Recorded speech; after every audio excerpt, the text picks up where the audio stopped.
Let's bring in CNN political commentator and former Trump White House communications director Alyssa Farah Griffin, CNN senior political analyst John Avlon, and CNN legal analyst Norm Eisen with us as well. Alyssa, what do you think about now that DOJ is looking specifically and asking questions about Donald Trump's conduct? I think it's a significant development, and I think Mark Short, former Vice President Pence's chief of staff, and Greg Jacob actually sitting down with the grand jury and testifying is a hugely significant step. I've said this before, but Mark Short is basically Pence's eyes and ears. Pence is very a studied, practiced politician who does things like have their chief counsel and their chief of staff with them in virtually all meetings. So Mark Short had tremendous visibility into every step of this pressure campaign leading up to January 6th and would be able to speak to that.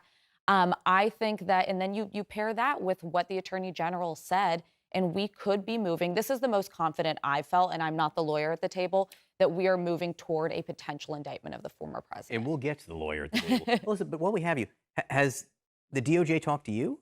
They've not spoken to me. I am aware of other White House officials who have been reached out to by DOJ and are planning to cooperate. Oh, really?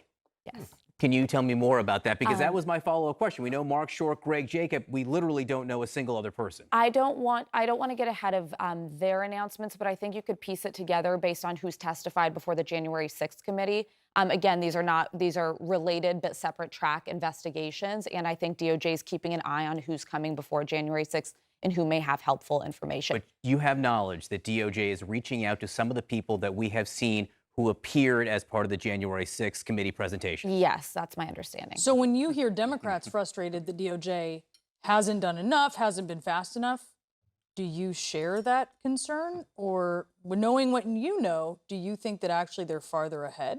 I think that they're maybe on a bit of a different track. I think there are places that the January 6th committee was probably moving faster and had more information. But I think it's a bit of a myth that DOJ isn't far along in this investigation and isn't doing a wide-reaching and methodical investigation. That said, as somebody who worked in the executive branch and is extremely cautious about DOJ seeming partisan, I think it's incredibly critical that they move quickly before the former president's an announced candidate. Just seeing how the political and media teas are going to fall, tea leaves are going to fall. If he's an announced candidate, I think it's much, much harder to pursue something. All right. Yeah. Oh, sorry. I didn't mean there was a bit of a digression. She told us things. If you can hang on one second, I want to go back and again, I did not know, and that's new to me, that DOJ is reaching out to other people, including January 6 witnesses. So that is a bit of new news. If we can go back, Norm, to the news that we thought we were going to be talking about this morning, which is asking questions about Donald Trump of these witnesses. What does that signify in terms of where this investigation is in potential jeopardy for Trump and others?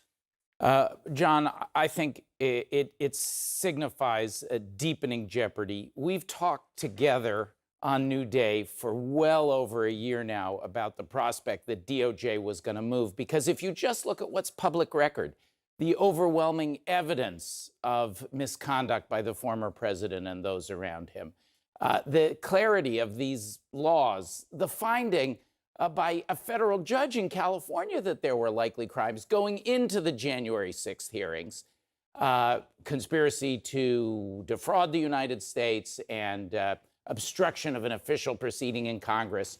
The Greg Jacob and Mark Short testimony fits into that mosaic perfectly. By themselves, it would be harder to plot their trajectory. But when you connect all the dots, it really points to liability. That is not a guarantee of charges or conviction.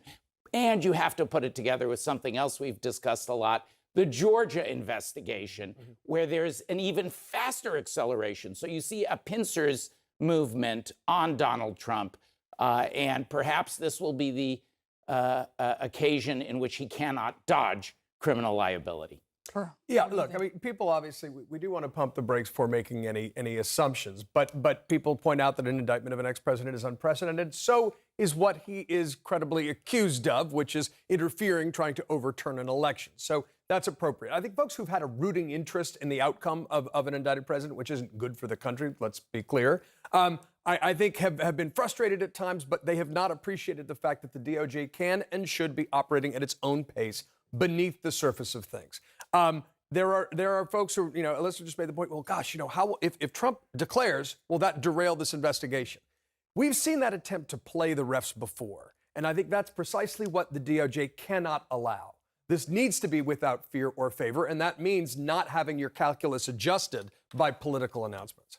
Well, and Merrick Garland is clear he's not going to do that.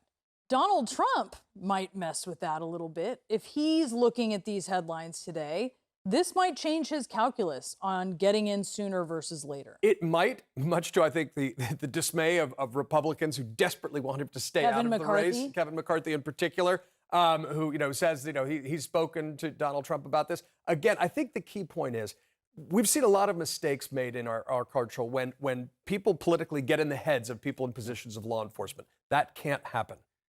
But the flip side, John, is on whether it's good or bad for the country. I think it is good for the country after these very difficult Trump years for the rule of law and for normalcy in America to have accountability. And it's good for the world. The world is watching us. Is there a person in the United States who is above the law, or is everyone subject to it? I think the important point, though, is just people should not be cheering from their respective partisan ramparts about the indictment of an ex-president. Accountability is key for justice and for healing and for reconciliation. But that is a serious moment for the country. If we can, I want to focus on the new reporting about who is being asked and what they're being asked about, and try to figure out who else they might talk to. Now, listen, this is a different question.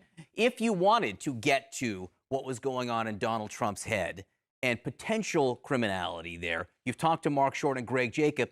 Who else might you try to talk to? Very creative way of asking that. What I'm talking about is people just getting started. People senior to Short. And it's a very worthy discussion. I don't know that you're going to get much senior to Short unless you're calling in Mark Meadows. But I would say this. I think that a lot of what I perceive DOJ to be focusing on is the pressure campaign and the weaponizing of government and the Department of Justice heading up to January 6th. Obviously, there's the separate track of, obstructing the official proceeding, the violence and all that. But I think really things like the fake elector, this plot to say that the vice president could use powers he couldn't, and communications that could have been had as part of that pressure campaign. So I think you can get a sense of who might have knowledge around that. The former chief of staff is someone who is important in that. Pat Cipollone is someone who's important in that he had visibility on it. But again, we've heard from people, senior, mid-level staffers who've had insight into those things. So that's what I was getting at. Meadows, Cipollone, Norm.